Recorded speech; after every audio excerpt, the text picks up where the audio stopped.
23.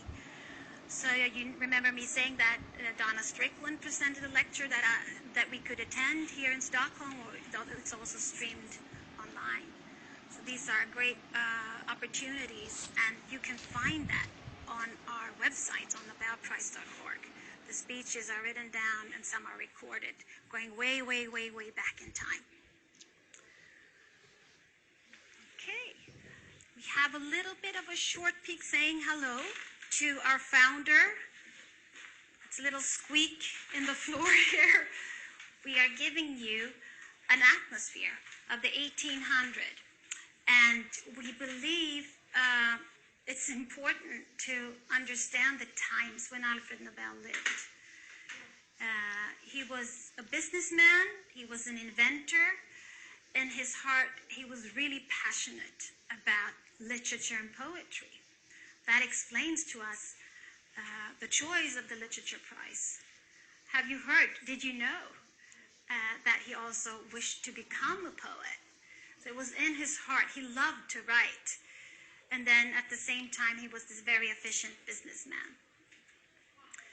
You see original books from his library. He did not just love to write, he also loved to read. And if you can come here, you can find out he read Shakespeare, Byron, Shelley, the authors of his time, but also going back in time. He was brought up in Stockholm the first years of his life, and as a 9-year-old, the family moved to St. Petersburg, Russia. And this is where he was introduced to the highly explosive liquid nitroglycerin. And all of you might know, but Alfred Nobel was the person to industrialize the production of nitroglycerin. Very temperamental, difficult to control explosive liquid.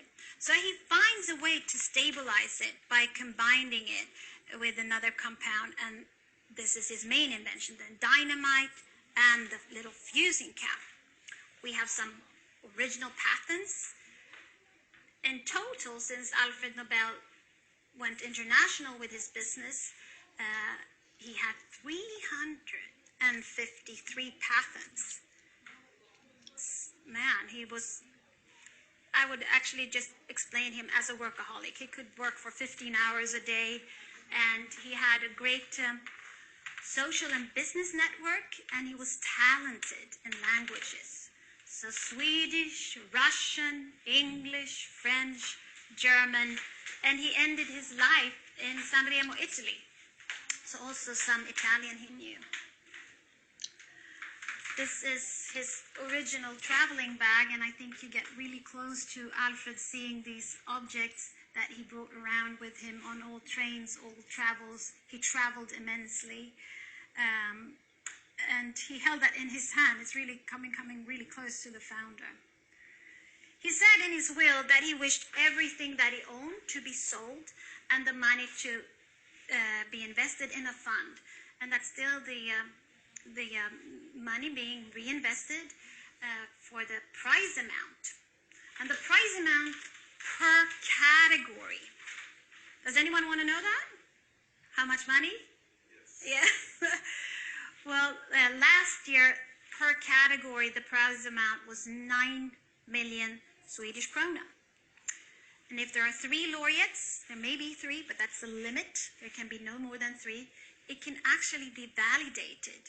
So one laureate may get half amount, and the 2 others share the other half. So it's the committees that decide. I think we can walk through the museum a little bit and connect to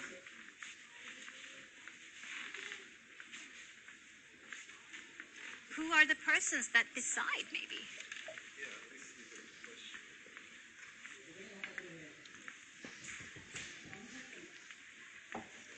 Woohoo!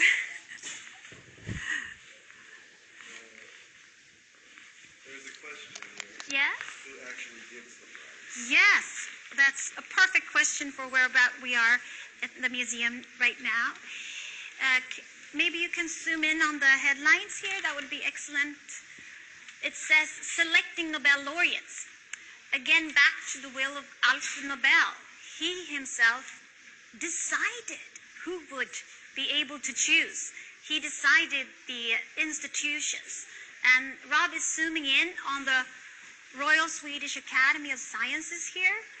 And Alfred Nobel said, I wish to see the physics committee and the committee for the chemistry prize. So 5 members for each committee. Then added to this institution was the prize in economics decided by the National Bank of Sweden in memory of Alfred Nobel. So this institution, we find 3 committees. We continue, and Alfred Nobel was an honorary member of the Karolinska Institute. So the Nobel Assembly at Karolinska Institute, also 5 members, as in all the other committees. We see a few artifacts in these showcases, but maybe we focus on the headlines so people can see. The Swedish Academy I mentioned to you already. It's situated in this building. It was a choice by Alfred Nobel. He called them the Academy in Stockholm, but it had been up and running for several years and was the choice of Alfred Nobel. And it's also a 5-member committee, but the whole Academy is 18 members in total. Then, for the Peace Prize, this was quite a shock to many people when it was revealed in the will of Alfred Nobel. He says, I wish to see the Norwegian Parliament finding the 5 committee members for the Peace Prize. And Swedes went, why is he choosing the Norwegian Parliament? And we don't have an answer because Alfred Nobel did not write his answer. But we know that the countries were united at the time when he wrote the will, 1895. This union was peacefully broken in 1905. So it's 10 years after Alfred Nobel writing his will, and then he had been gone for some time. The Norwegians were very happy to set up a committee for the Peace Prize, and it has been awarded in Oslo ever since the start. All the prizes to get a Nobel Prize. Is anyone asking? Yes. Not by knowing me. That's not the way to do this.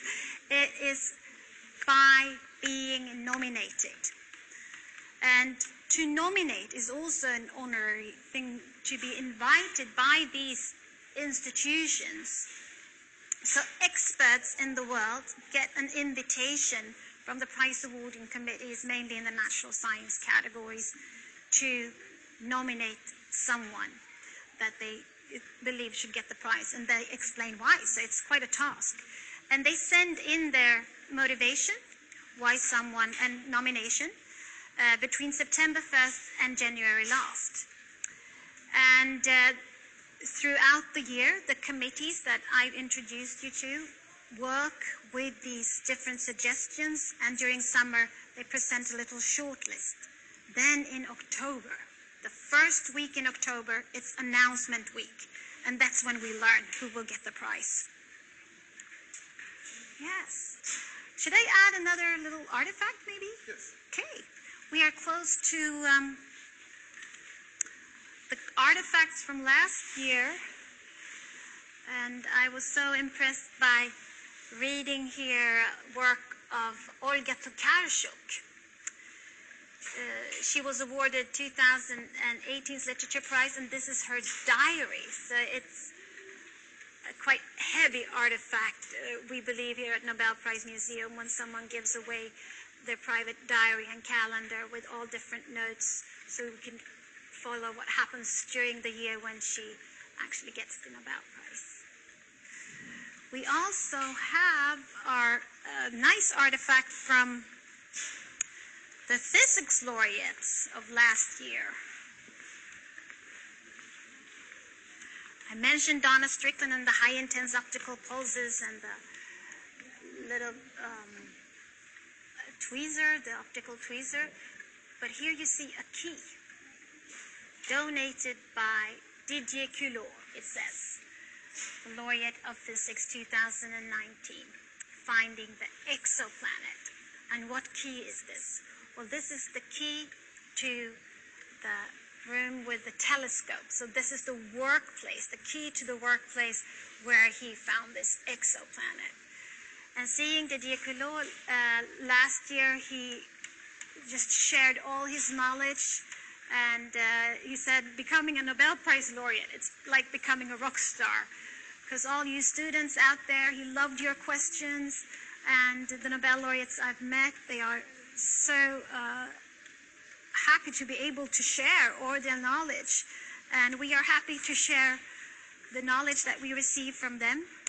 And is there another question maybe? Can you look at the question? Yes. Rob is standing right now. While he looks at questions, I can tell you that he's standing in something that we call the timeline.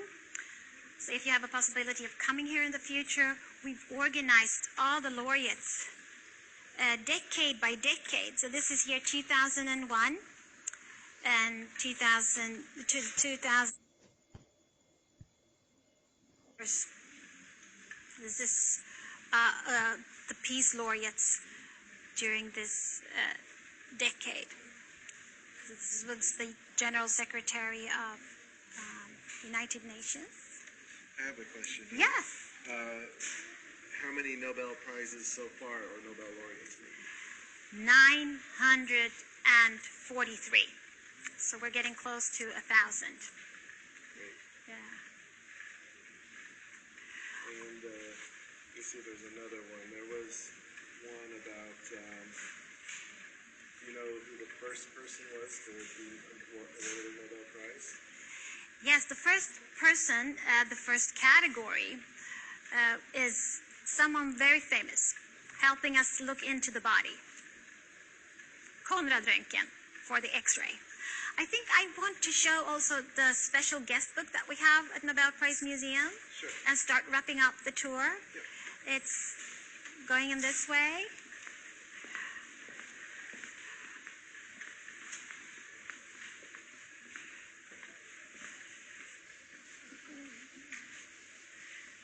So we're inside the hall where we have temporary exhibitions.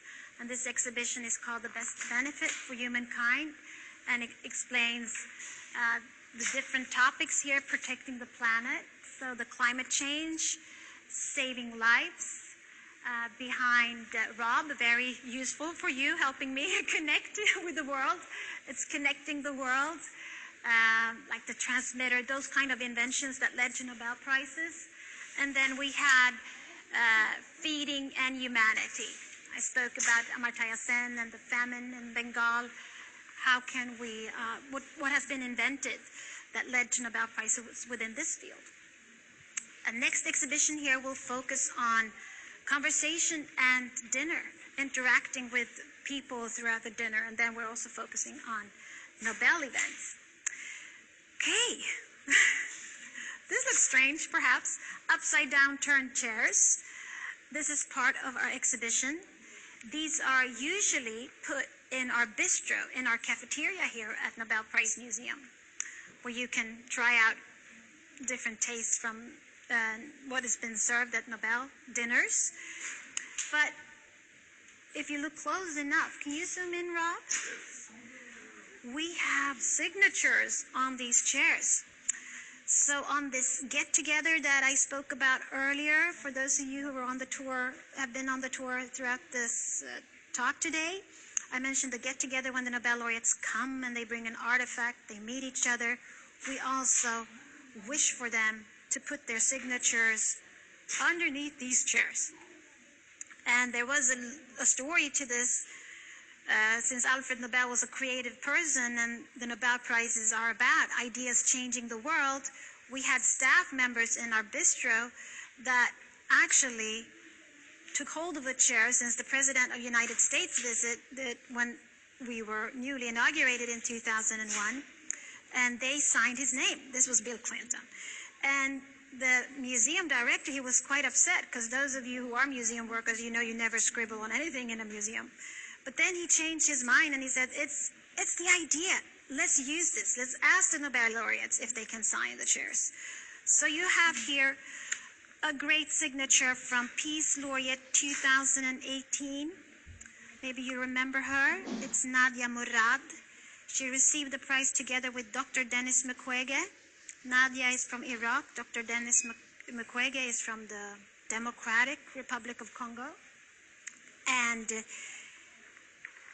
they received the prize on standing up against sexual violence in war. And she came by the museum not too long ago and wrote, "Voices of survivors must be heard." Nadia Murad. I think that's excellent message to all of us. And she was a beautiful person to meet, and what she lived through can also inspire us to stay strong in the situation of the pandemic. And you know us now on our social media channels.